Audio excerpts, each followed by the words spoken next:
So yeah guys, today I'm going to be showing you how to take all the emission stuff off of the Z125. But first we got to take off these plastics, at least on the left side. So I'm going to go ahead and do that right now. And there we go. Now since the side plastic is off, we can see all this emission stuff and the emission canister thing that we're going to be taking off. So, you know, it's gonna make my bike lighter, right? That's why I'm doing this. So the first step I am gonna do is I am gonna figure out how to remove this canister here. I do have extra wires running for my underglow and different things, but just try to look over some of these extra wires. But what I'm gonna do is just take off some of these clamps and try to get this canister out of here, and then I'll take off all the lines and everything. Kind of up underneath, it looks like there's a clamp holding on this canister, so I'm going to try to grab the clamp. Okay, so that looks like what was holding on the fuel canister, so it's almost like a little rubber clamp that went around it and was stretched out and holding the fuel canister in, so maybe it'll slide out now. So there we go, that's how I got it out of there. So the fuel canister's out. It looks like there was maybe a hose on this side. Or I guess no hose, I don't see any hose connected. But the way that I got it out, there's basically a metal clamp holding this on, and I just kind of bent this metal clamp right here over a little bit and it came right out. So I was hoping this would be heavy, but it's not. So it looks like for the charcoal canister bracket, there's a bolt that's way back there. Looks like a small 8mm with some wiring all in the way. So we're gonna try to get our socket on there and then break that loose. So it looks like there's another small 8mm bolt down here. So we're gonna remove that one as well. So they should both be on the left side. Hopefully this is the last bolt.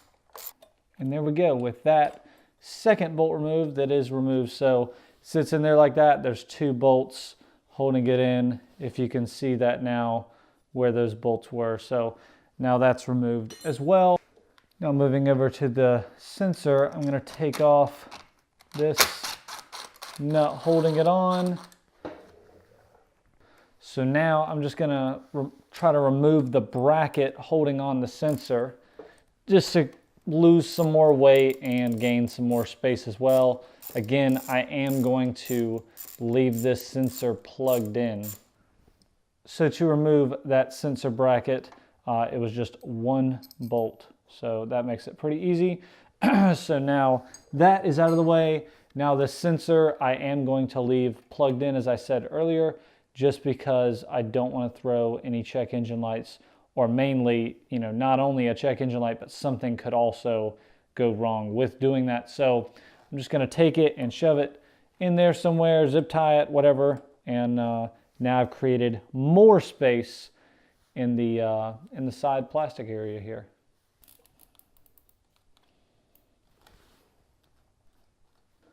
So the last thing we are going to work on is trying to get rid of this last hose, which goes up underneath. I'll try to show you guys as best as I can, but there is two hoses that are up under the gas tank. The one on the right side is the one we're going to want to remove. And with removing this, you are going to want to block it off. So with deleting that, I am going to want to block it off with one of these plugs right here. I did get this off of Man in the Box. I have seen it on like at Cycle Gear and different things like that. It's just a little plug, if you could see there.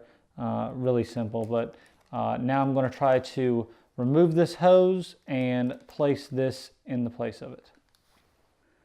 All right guys, so it was a lot more difficult than I thought it was going to be.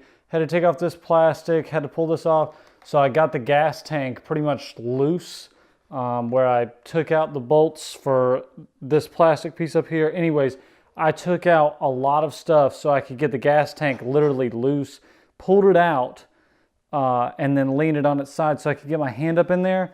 but it's on there.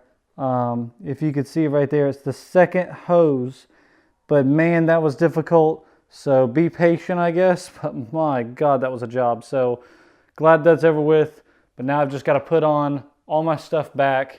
But again, on this side, now everything is gone.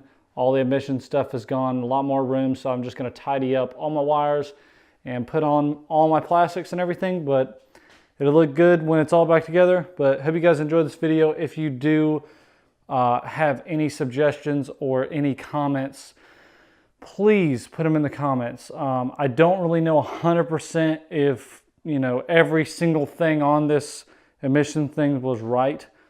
So if you have any things that you did, let me know in the comments whether you did take off this sensor here, or you found out something else that I didn't do.